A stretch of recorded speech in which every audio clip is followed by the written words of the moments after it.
অদম্য ইচ্ছা ও মনের জোর থাকলে কোনো কিছুই অসম্ভব নয়, তা প্রমাণ করে দেখালো কালিয়াগঞ্জ পৌরসভার 5 নম্বর ওয়ার্ডের শান্তি কলোনি এলাকার হতদরিদ্র পরিবারের ছেলে সুমিত রাহা। কালিয়াগঞ্জের পার্বতী সুন্দরী উচ্চ বিদ্যালয় থেকে কলা বিভাগে উচ্চ মাধ্যমিক পরীক্ষা দিয়ে 458 নম্বর পেয়ে বিদ্যালয়ের মধ্যে দ্বিতীয় স্থান অধিকার করেছে সে। তার ইচ্ছা আগামীতে পড়াশোনা করে একজন শিক্ষক হবে সে, কিন্তু উচ্চশিক্ষার মাঝে সবচেয়ে বড় বাধা হয়ে দাঁড়ায় অর্থ। নুন আনতে পান্তা ফুরানোর মতো অবস্থা পরিবারের। চারপাশ জুড়ে টিন দেওয়া ঘর, তাও বেহাল দশা। বাড়িতে নেই বিদ্যুৎ, তবুও হাল ছাড়িনি সুমিত। টর্চ ও মোবাইলের আলোতে পড়াশোনা করত সে, পাশাপাশি পড়াশোনার অর্থ জোগাড় করতে ডেকোরেটরের কাজ করত সে। সব বাধা বিপত্তি অতিক্রম করে উচ্চ মাধ্যমিক পরীক্ষায় নিজের বিদ্যালয় থেকে পরীক্ষা দিয়ে 458 নম্বর পেয়ে দ্বিতীয় স্থান অধিকার করেছে সে। তার ইচ্ছা আগামীতে উচ্চ শিক্ষা নিয়ে সে শিক্ষক হবে, কিন্তু অর্থের অভাব তার স্বপ্নের বড়সড় বাধা হয়ে দাঁড়িয়েছে। সুমিত রাহা ও তার মা সরস্বতী রাহা বলেন, তাদের অর্থনৈতিক অবস্থা খুব খারাপ। যদি কেউ সাহায্যের হাত বাড়িয়ে দেয় তাহলে উপকৃত হবে তারা। অপরদিকে বিদ্যালয়ের সভাপতি দেবাত্তম দাস বলেন, সুমিত রাহার বিষয়টি শুনতে পেরেছি। পার্বতী সুন্দরী উচ্চ বিদ্যালয় তার পাশে থাকবে, যাতে উচ্চ শিক্ষার ক্ষেত্রে তার কোনো বাধা না হয়ে দাঁড়ায়।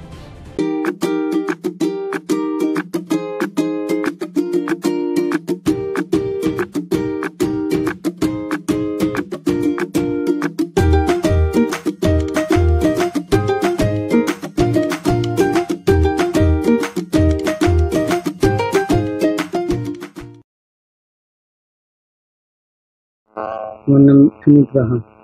কিছু কাজ করলো কত নাম্বার এবার উচ্চ মাধ্যমিকে পাশ করলাম 458 নম্বর। সমস্যা হচ্ছে? সমস্যা তো এই যে একটু কারেন্টের অসুবিধা হয়েছিল, তবে বাড়ি ঘরের এই অবস্থায় একটু অসুবিধা হয়েছিল। পড়াশোনা করলে কি করে? করে নিচ্ছি এভাবে যে একটু ইচ্ছা শক্তি ছিল, পড়াশোনার প্রতি ভালোবাসা ছিল, এই করে হইলো। এই যে পড়াশোনার ক্ষেত্রে বইপত্র প্রয়োজন বা কোচিং এর প্রয়োজন, সেগুলা কিভাবে করতে হবে? নিজে থেকে করতাম, কাজ করতাম, এখনো কাজ করি। কি কাজ করো? আমি কাজ করি হচ্ছে ডেকোরেশন। ডেকোরেশন বলতে এই যে বিয়ে বাড়ির যে ফুল, স্টেজ, গেট এগুলো করে তো এগুলো। আচ্ছা, কাজের মাঝখানে পড়াশোনা করতে? হ্যাঁ, সব। কোন স্কুল থেকে পাস করতে? কালিয়াগঞ্জ পার্বতী সুন্দরী। কত নম্বর পেয়েছো? 458। তো আগামী দিনে কি পড়ার ইচ্ছা এবং কোথায়? এরপর হচ্ছে রায়গঞ্জ ইউনিভার্সিটিতে ইংলিশ অনার্স নিয়ে পড়ার ইচ্ছা। এখন কি সমস্যা দাঁড়িয়েছে? সমস্যা বলতে এই তো এখন দিন দিন বাড়ছে। সবার বাড়িতে কারেন্ট আছে, তো এই বাড়িতে কারেন্ট নেই, এটাই অসুবিধা। বাড়ি ঘরের অসুবিধা এটাই। ভর্তির ক্ষেত্রে কোনো সমস্যা হচ্ছে? ভর্তির ক্ষেত্রে এখনো তো ভর্তি হয়নি, তো কি চাচ্ছ তুমি এখন? চাচ্ছি এটাই যে কি সমস্যা হচ্ছে তাহলে এখন? সমস্যা হচ্ছে তো বাড়ির পরিস্থিতি তো ঠিক ভালো নেই, তো কিছু যদি আর্থিক সুবিধা পাওয়া যেত তো খুব ভালো হতো পড়াশোনার জন্য। আগামী দিনে পড়াশোনা করে কি হওয়ার ইচ্ছা? আগামী দিনে হচ্ছে টিচার হওয়ার ইচ্ছা আছে ইংলিশ অনার্স নিয়ে। সবচেয়ে সমস্যা দাঁড়িয়েছে এখন অর্থনীতি। হ্যাঁ, একদম সুবিধা। বাবা কি করে? বাবা আপাতত কিছু করে না। মা কি বাড়িতে থাকে? না, মা কাজ করে। আচ্ছা, বোন তোমরা কয় ভাই বোন? আমরা হচ্ছে 2 ভাই 1 বোন। আচ্ছা, 2 ভাই। তুমি কি সবচেয়ে বড়? না না, আমার দাদা আছে।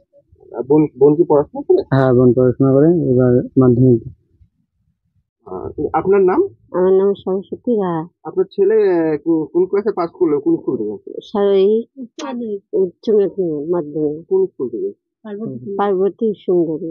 তো কিভাবে পড়াশোনা করতো আপনার ছেলে? ওই ক্লাস দিয়ে ফোন দিয়ে করতো।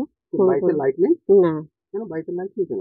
নিয়ে অসুবিধা ছিল। অর্থনৈতিক সমস্যা? হ্যাঁ, অসুবিধা। তো এখন কি সমস্যা দাঁড়িয়েছে? এখন যদি একটু বাড়িতে লাইন টাইন হতো, তাহলে ঘর বাড়ি ঠিক যদি হতো, তাহলে পড়াশোনা করতে পারতো। তো পৌরসভার থেকে বাড়ি দিচ্ছিল, সেগুলো পাননি আপনারা? এটা তো রেজিস্ট্রি করা হয়নি না, ওই জন্যই তো আর কিছু করা হয়নি। আচ্ছা, এখন আপনারা কি চাচ্ছেন আপনার ছেলের জন্য? এখন ছেলে হোক,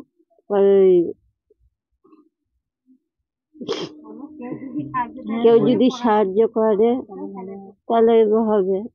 ছেলে কি নিয়ে পড়াশোনা করার ইচ্ছা? কি শুনছেন ছেলের কাছ থেকে? ইংলিশ এমনি বড় হয়ে কি হওয়ার ইচ্ছা ছেলে? মাস্টার। এখন সবচেয়ে সমস্যা হচ্ছে অর্থনৈতিক, নাকি? হুম। আপনার নাম বলো, পরিচয়টা দিবেন। আমি দেবোত্তম দাস, আমি কালীগঞ্জ পার্বতী সুন্দরীর প্রেসিডেন্ট। আপনাদের বিদ্যালয়ের একজন দ্বাদশ শ্রেণীর ছাত্র স্কুলের মধ্যে দ্বিতীয় হয়েছে, তো তার এখন সবচেয়ে সমস্যা হচ্ছে অর্থনৈতিক। কিন্তু কষ্টে তিনি পড়াশোনা করতে এবং কলেজে ভর্তি হতে সমস্যা তিনি দেখছেন। না না, আমার কাছে এই খবরটা অলরেডি এসছে যে আমাদের স্কুলে যে সেকেন্ড হয়েছে তার অর্থনৈতিক প্রবলেমের কথাটা, এবং তার ইউনিভার্সিটিতে ভর্তি হওয়ার প্রবলেমের কথাটা, এবং তার বাড়িতে ইলেকট্রিক লাইন পর্যন্ত নেই।